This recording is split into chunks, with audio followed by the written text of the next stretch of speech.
तो क्या सम्राट चौधरी छुटभइये नेता हैं? सम्राट चौधरी बिहार बीजेपी के अध्यक्ष हैं, बिहार सरकार में मंत्री रह चुके हैं, बिहार सरकार में कई बार मंत्री रह चुके हैं और बीजेपी जैसी बड़ी पार्टी के बिहार के बॉस हैं। वो छुटभइये कैसे हो सकते हैं? उनको छुटभइया नेता कहने का मतलब क्या है?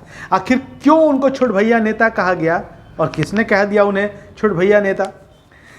दरअसल बिहार में मटन चावल पॉलिटिक्स खूब हो रही है।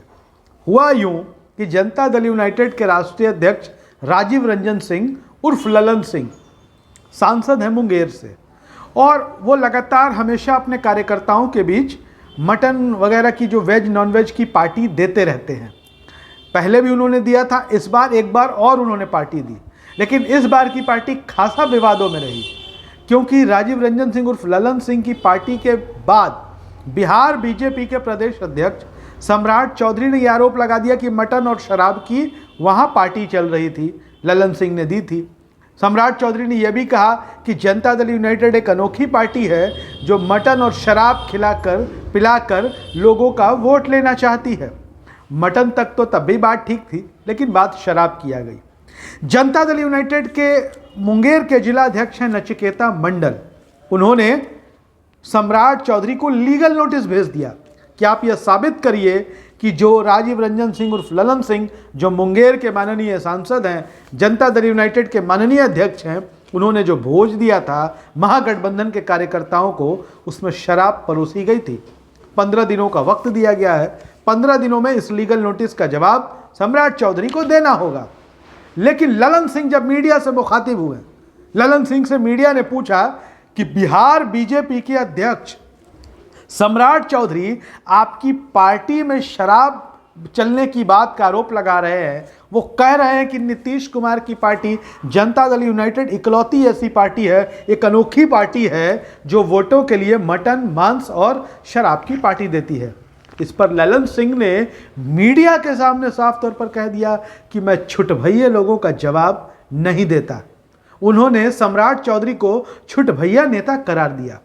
और आपको बता दें कि ललन सिंह ने जिस तरीके से सम्राट चौधरी पर निशाना साधा और कहा कि हम ऐसे लोगों को तो नोटिस ही नहीं लेते। सम्राट चौधरी ने को एक तरफ तो ललन सिंह छुटभइया भी कह रहे हैं और दूसरी तरफ कह रहे हैं कि ऐसे लोगों का आप लोग नोटिस लिया करिए, मैं ऐसे लोगों का नोटिस नहीं लेता। जब उनसे पूछा गया कि जब नोटिस नहीं लेते तो लीगल नोटिस आपकी पार्टी की ओर से किस बात के लिए भेजा गया है, तो उन्होंने साफ तौर पर कहा कि हमारे नेता ने भेजा है, जनता दल यूनाइटेड के जिला अध्यक्ष ने भेजा है, आप उन्हीं से जाकर के बात करिए, यह एक लीगल प्रोसेस है। दरअसल बिहार की राजनीति में जिस दिन से सत्ता परिवर्तन हुआ है, एनडीए की सरकार महागठबंधन की सरकार में तब्दील हुई है, उस दिन से लगातार नीतीश कुमार के खिलाफ इतनी बयानबाजी हो रही है और शब्दों का चयन जो है वो लगातार राजनीति की गरिमा को तार तार करने वाला है। अब देखिए, बिहार बीजेपी के नेता हैं, विधानसभा में विपक्ष के नेता हैं, स्पीकर भी रह चुके हैं, विजय सिन्हा। विजय सिन्हा वो क्या कहते हैं कि जिस दिन से ललन सिंह ने पार्टी दी है, उस दिन से उस इलाके में कुत्तों की संख्या बहुत घट गई है। अब देखिए, अगर कोई नेता अपने कार्यकर्ताओं के बीच पार्टी करता है, भोज देता है, उसमें कुत्तों को जोड़ देना, राजनीति की का स्तर कहाँ लेकर बिहार में ये नेता जा रहे हैं। और यही स्थिति रही कि अब तो छुटभइया कह दिया गया।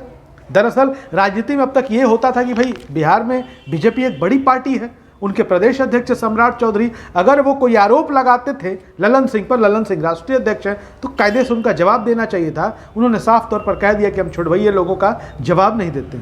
जो व्यक्ति बिहार विधानसभा में स्पीकर जैसे पद पे रहा हो, वो कह रहा हो कि जिस दिन से ललन सिंह की पार्टी हुई है, इलाके में कुत्ते गायब हो गए हैं, लोगों के बीच इस बात की चर्चा है।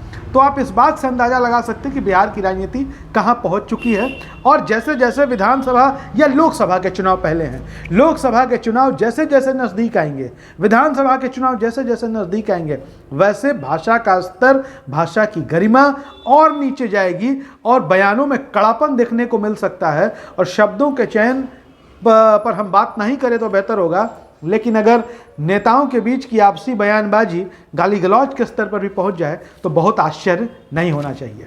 तो आपको ये हमारा वीडियो कैसा लगा कमेंट बॉक्स में ज़रूर लिखिएगा। धन्यवाद।